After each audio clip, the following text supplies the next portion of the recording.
प्रश्न 4, भूकंपीय तरंगी कितने प्रकार की होती हैं? बात नहीं करेगा। भूकंपीय तरंगी कितने प्रकार की होती हैं? ठीक है, तरंग क्या होता है?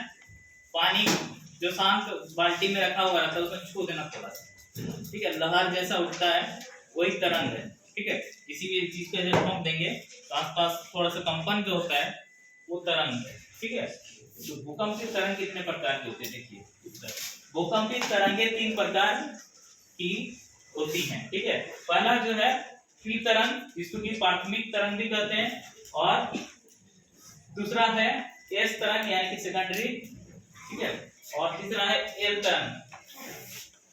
ठीक है, ये 3 तरंग होती हैं और इतना ही कुछ है, इसका विस्तार से आगे फिर बता देंगे। ठीक है, आगे देखो 4 नंबर लघु उत्तरीय प्रश्न। प्रश्न 1 में इसमें देखिए, प्लेटों में गति किस कारण से होती है? प्लेटों में गति किस कारण से होती है? प्लेट कहाँ पे है? धरती के अंदर है ना, और उसी पे हम लोग का ये सारा महादेश जो भी है ये सब उसके ऊपर है। ठीक है, तो उस पे गति होता है तो क्या होता है कि भूकंप होता है ना। बहुत सारा स्थलाकृति माने ऊपर का जो आकृति है उस पे परिवर्तन हो जाता है। ठीक है, कहीं पहाड़ तो कहीं गड्ढा तो कहीं घर उड़ गिर गया, इस तरह का बहुत कुछ घटनाएं होता है। ठीक है, तो ये प्लेट गति मतलब क्या? चलना है ना। कैसे चलता है ये? उत्तर देखिए, प्लेटों में गति पृथ्वी के अंदर पिघले हुए मैग्मा के कारण होती है। मैग्मा क्या है? जो बाहर आके लावा बन जाता है, मैग्मा, खोलता हुआ लावा। ठीक है, मैग्मा है। तो देखो, पानी को जैसा हम लोग गर्म करते हैं, घर में देखा होगा, तो क्या है, पूरा खोलते रहता है। उसके ऊपर अगर यदि ढक्कन लगा देते हैं तो ढक्कन को भी वो हटाने की कोशिश करता है ना। तो उसी तरह से ये मैग्मा जो है अंदर से हमेशा पृथ्वी का माने जो परत है उसको हटाने की कोशिश करते रहता है। ठीक है, तो उसी क्रम में क्या होता है कि ये प्लेट भी कभी आगे पीछे, कभी दूर एक दूसरे से इस तरह का खिसक जाता है। ठीक है, और प्लेट गति करता है।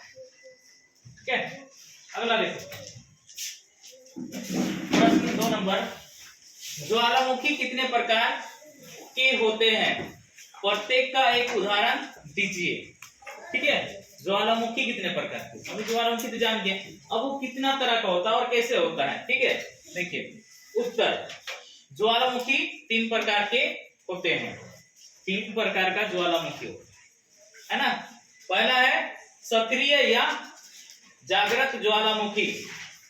ठीक है, सक्रिय या जागृत यानी कि दोनों ही हिंदी में इसका नाम है, इंग्लिश में अलग है। ठीक है, हिंदी में देख लो, ये सक्रिय भी कर सकते हैं या जागृत। सक्रिय मतलब जो हमेशा काम कर रहा है, जागृत मतलब जो जगा हुआ है। जगा हुआ है मतलब कुछ ना कुछ तो करेगा ही, है ना। तो ये हो गया सक्रिय या जागृत ज्वालामुखी। जैसे कि उदाहरण के लिए में है इटली का एटना। इटली एक जगह का नाम है, शहर है ना, देश। उस इटली देश में ये एटना ज्वालामुखी जो है वो हमेशा वहां से क्या है, लावा निकल रहा है।